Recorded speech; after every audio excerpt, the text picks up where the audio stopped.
Okay, there we go. I'll take this video here. Time to say that I don't hate Marcus Rogers if anybody's watched or heard my comments on there.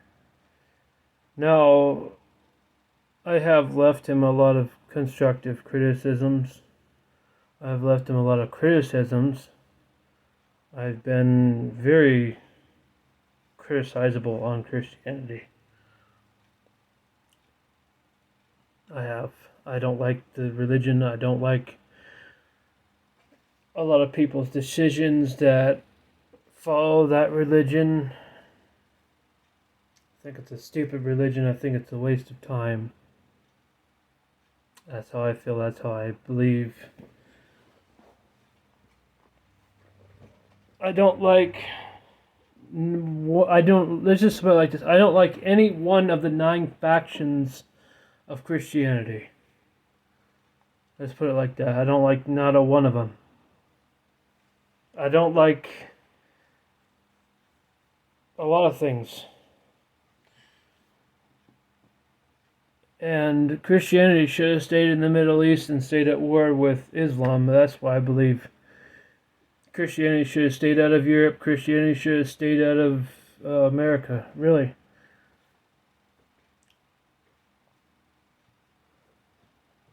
Do you want to call something racist? It's the Christian God. And later on in another video, I'll try to get some free time to back up what I'm talking about, because I usually do back up what I'm talking about with the scriptures like that.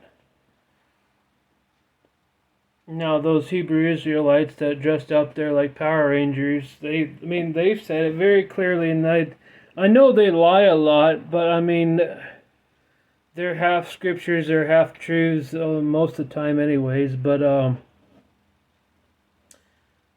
the points that they pointed out, I'm going to re-edit for myself, and I'm going to show you where those scriptures are too.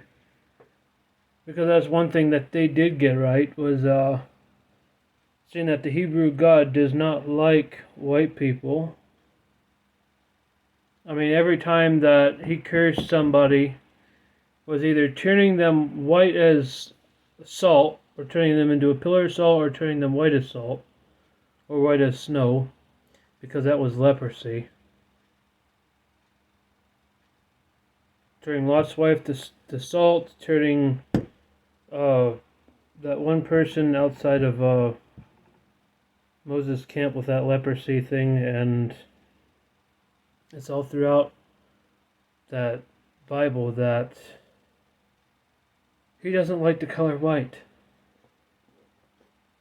He didn't like the European people. He specifically almost mentions that without directly saying it.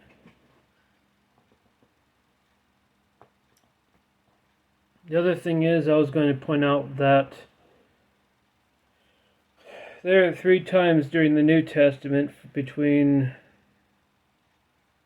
Matthew and John, 3 different occasions, make it 4 maybe. First one I'm going to talk about just briefly is where Christ said, "Render unto Caesar what's Caesar's." I'm going to tell you at the end, don't be fooled. Because Christ was never about Rome, he was about his Father,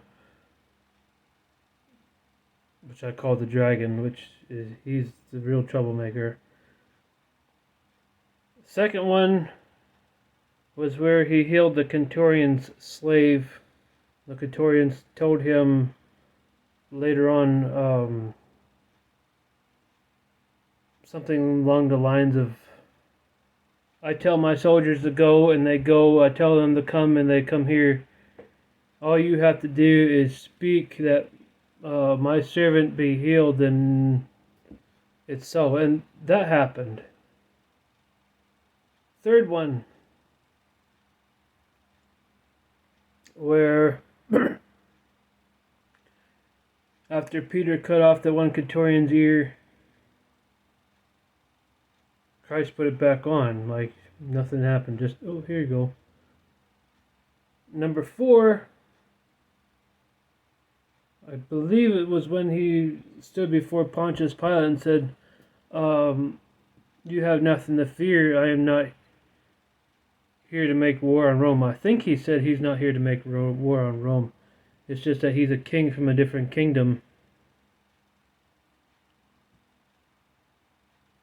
Because he said something along the lines, I think he said, if I was here to make war, I would have brought angels and chariots of fire.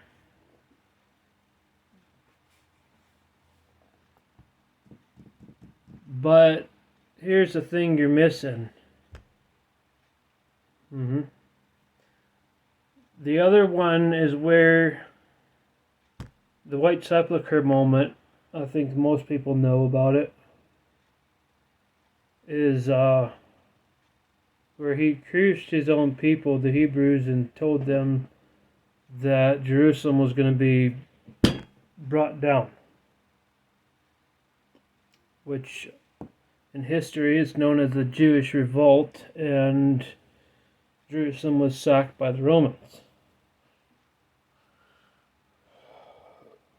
The prophecy he gave was a result and made it happen, I guess, but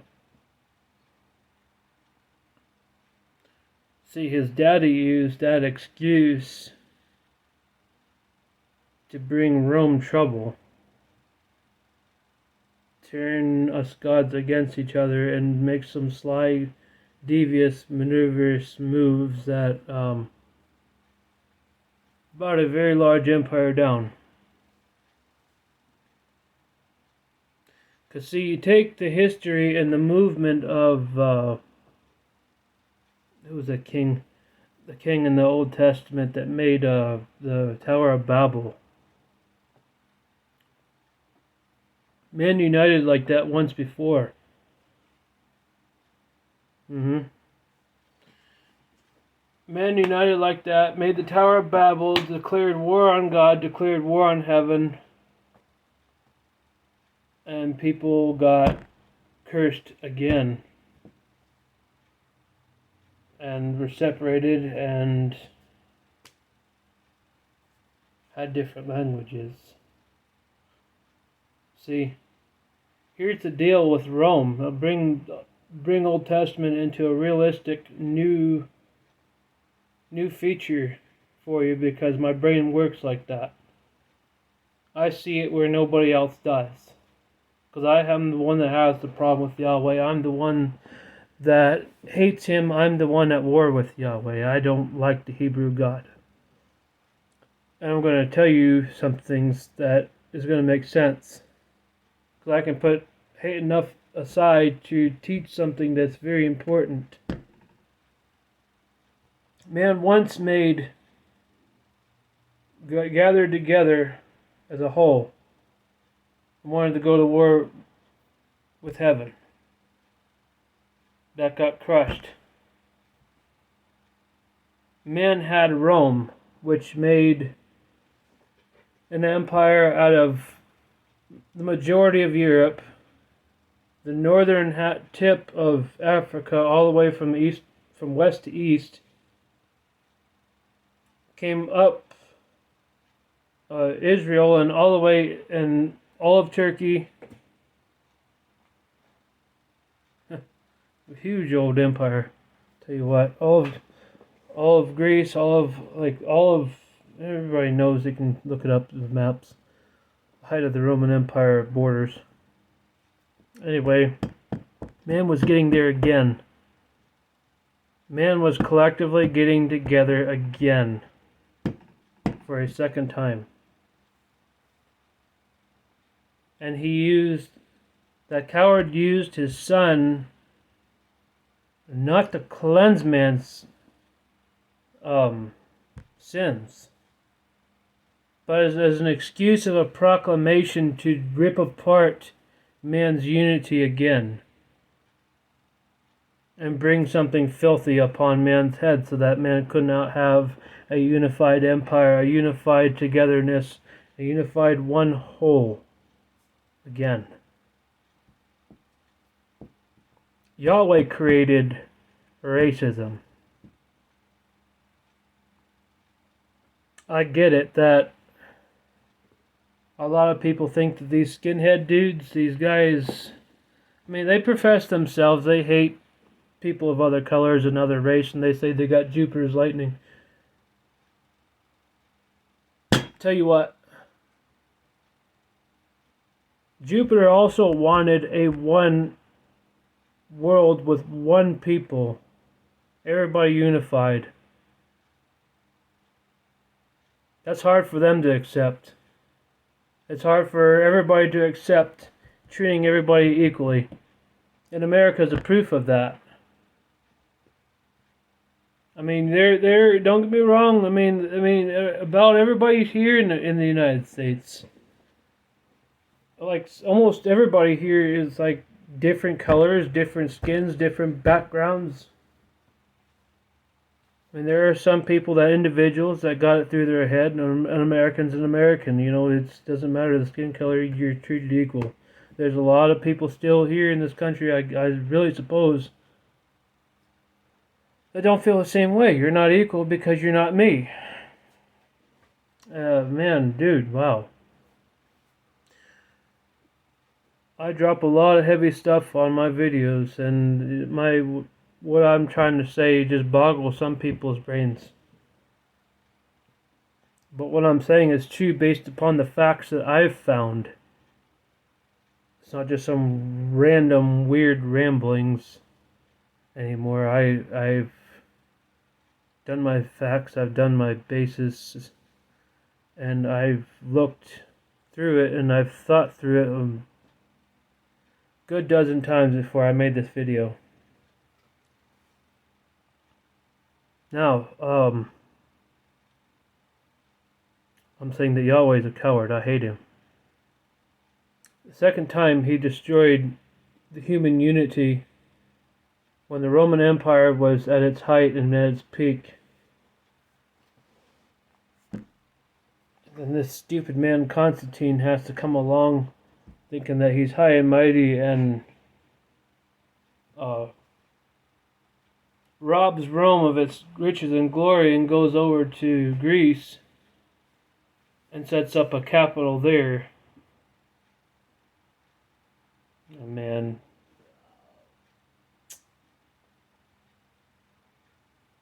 Divide and then smash. Use Roman against Roman, use my people against them, their own selves. He's a coward. Do I hate the Hebrew man? No. Hebrew man is just a victim just like everybody else. They were enslaved because they wanted a different God. Throughout the Old Testament, they wanted a different God. But guess what? That tyrant that they serve now forced them into slavery, forced them into servitude, forced them to die by the droves and thousands, if not millions. I don't know why they still serve him. I mean, they serve a tyrant, and these Christians here today in the United States still serve that same tyrant. They don't want their government being a tyrant, but they'll serve a God who's a tyrant. That don't make no sense. Not one bit. You don't want to serve a tyrannical government, you don't want to serve in a dictatorship, but you want to serve a God who's a dictator? Who doesn't even follow his own rules and standards and laws?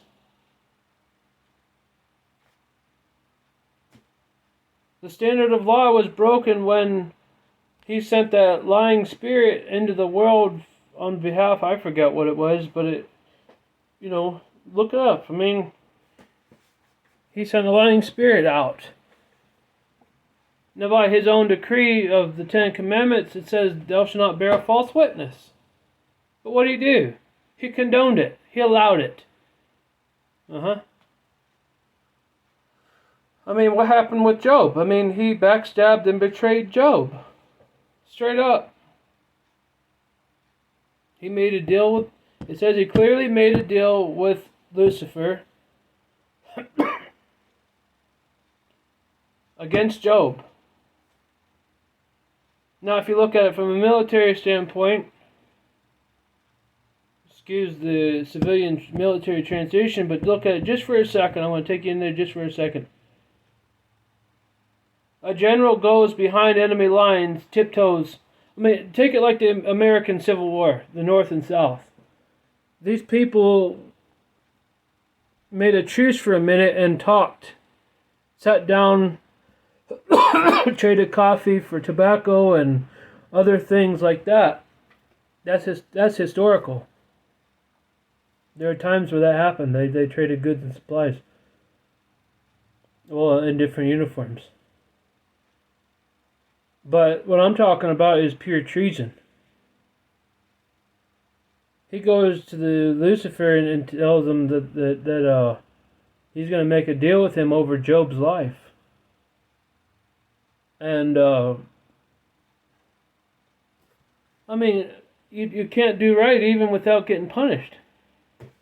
Why? Because he's a coward and a traitor. He doesn't like you. He doesn't want you. He doesn't care about you.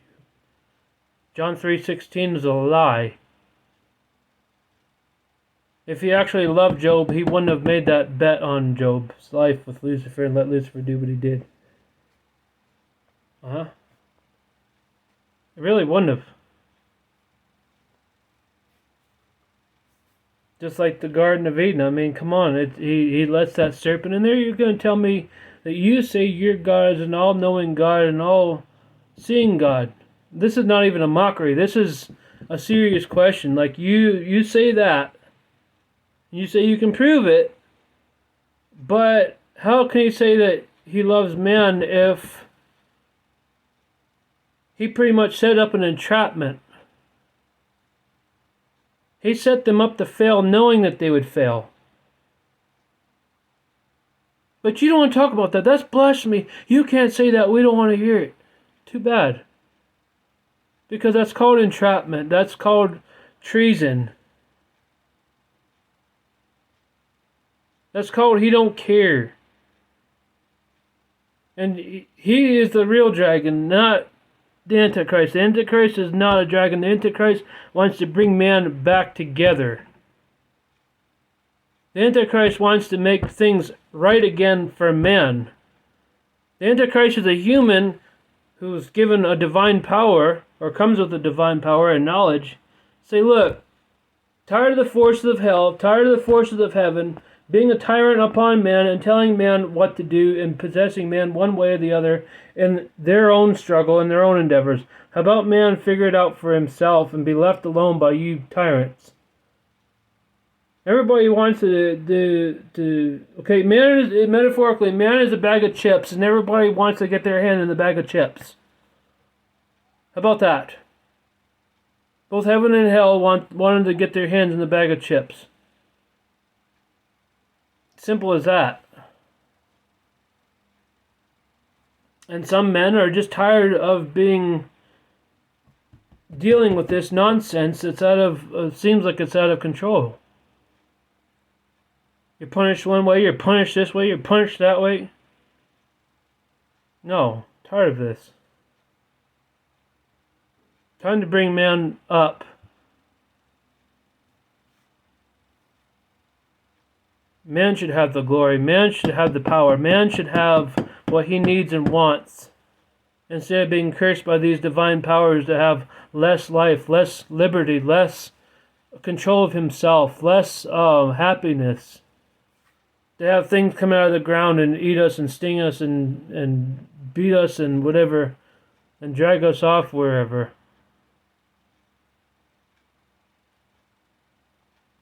Jupiter, I want the gods to come back and defend mankind from tyrants of the Christian God.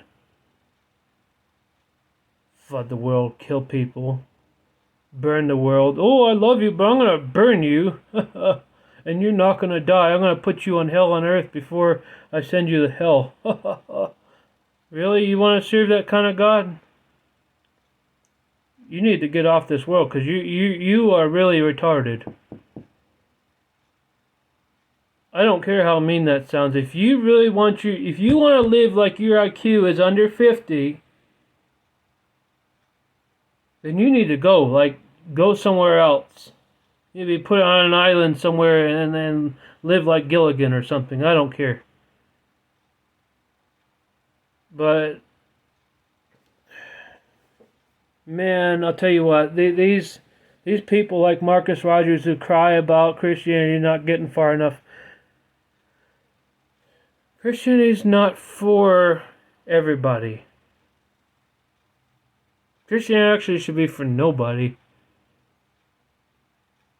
Because Christ is fake in the false way that he was not here to save mankind. He's not here to heal mankind. He was here to destroy mankind. He's a fake puppet by his dad.